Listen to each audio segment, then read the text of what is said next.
Hello and welcome back to the Data Privacy Lawyer. My name is Funmi Owolabi and I'm the principal attorney at the Data Privacy Lawyer.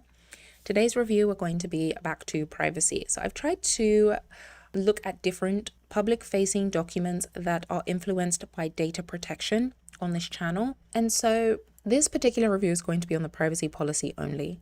Now, Rakuten, I think they do rewards. Let me just hover over the features. Maybe we can see it below. They do have a cookie banner, but I want to make a mention of something, right? This particular banner has 3 buttons. One is the cookie policy itself.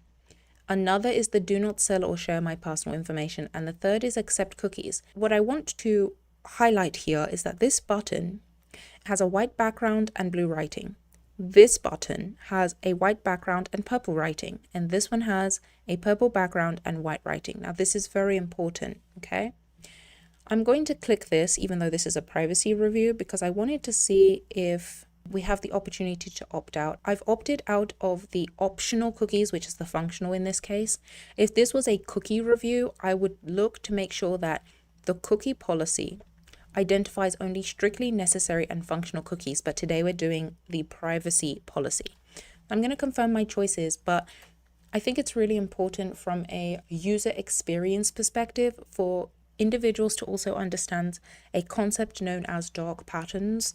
And whenever I do a review for clients, I always take a look at their website because everything within privacy flows. When you draft a privacy policy or a privacy notice, what is dictated in the provisions on a privacy notice are also influenced by how your website is actually run. So I don't just look at the information that's given to me. I always take a look at a client's website too, because it's also helpful to give them considerations that they may not have thought about, which is why I think it's valuable for consumers to understand, one, what a company is doing, but from a business perspective, also understand what your obligations might be that you may not have considered based on the data protection laws that apply to you. So let's confirm the choices. This is a privacy policy review. This was last updated August 4th, 2025. Now, the only thing I know about Rakuten is that they provide some type of rewards. I don't know everything about them, but another feature that I like to do when I help my clients is understand exactly what their products and services are. Now, if you have different service offerings, that's something you need to articulate because it could influence the provisions that are on your privacy policy or notice. So I just saw the first sentence and I really liked it because I think that it addresses the audience. I've talked a lot about this because it's very, very important. So we're not going to look at the products, but actually I might start to do a couple of reviews looking at products explicitly to give you insights that I might see as a privacy lawyer when I am helping clients. This company has, as part of our mission to spread good vibes, I love the tone already. Something tells me that the audience for this privacy policy are consumers who don't understand the sophistications associated with privacy laws, okay? You want to make your documents that you offer on your site friendly and easily readable and easily understandable. You're going to draw in an audience if you are able to understand who your audience are and draft a notice that helps them to understand what it is you're trying to say about how you use their personal data. And I think this first sentence definitely does that. It's very inviting. We want to be able to share the things that matter to you most with your friends, family, and anyone else around you. It's important to us that you feel comfortable and trust us with your data when you're using the Viber services. So they've got, I'm not familiar with this, but it's definitely something that I would ask for if this organization was my client, because I need to be able to understand what the services are to ensure that the privacy policy accurately reflects the data that is processed when using the service. So they've also got the terms of service, and I love how the sentence exists in the privacy notice. Now, why is this important? It's important because if you've watched any of my other reviews, I've talked about how personal data affects every single business unit within the organization. Even though the terms of service is not a traditional privacy document, I don't draft terms of services. I do draft privacy policies, but you can see here that how the services are used are influenced by the terms of service. So it's really important for a privacy counsel to not only draft and complete the privacy policy, but also review the terms of service to ensure that there is a consistency between these documents. Whatever you're saying you're doing with respect to the service, is influenced by the personal data and as such influences the privacy policy. You see how all these documents interact?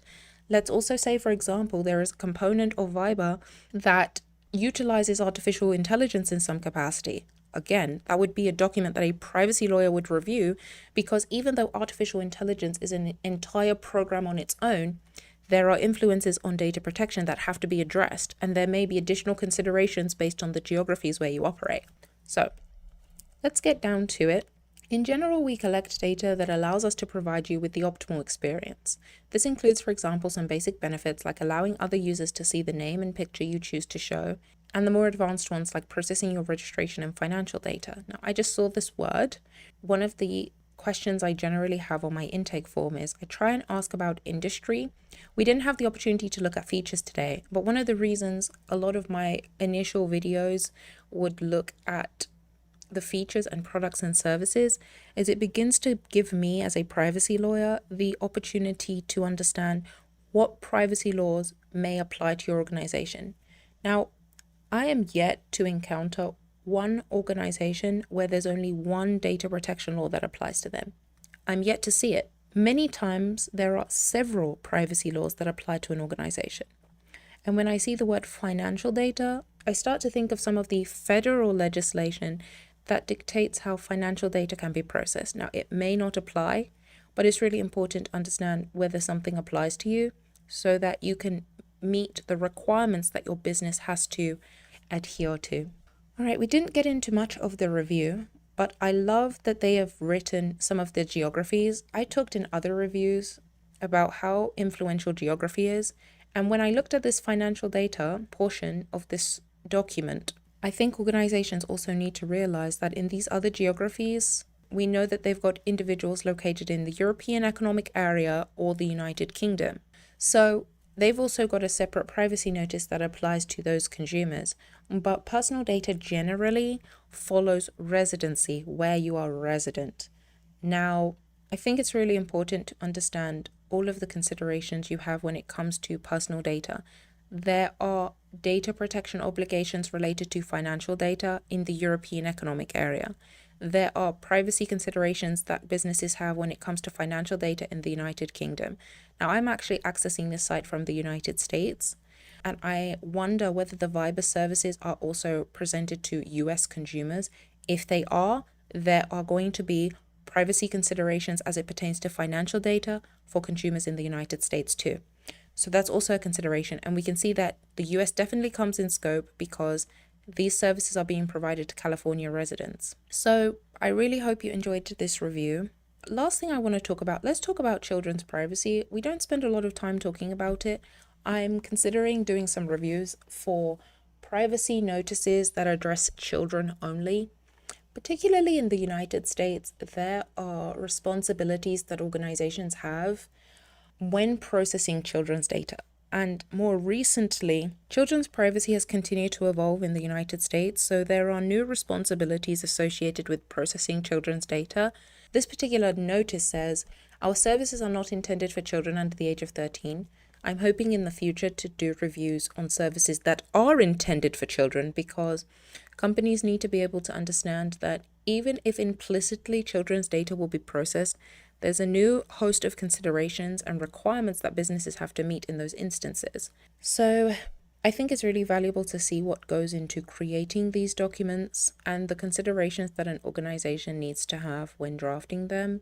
Particularly tone and geography, I would say the most influential thing that businesses need to think about are geographical considerations, because every privacy law has its own requirements. If you meet the thresholds in those countries, irrespective of where you're headquartered, you have obligations. So if you have comments about what I've stated, leave them below and I will see you in another review.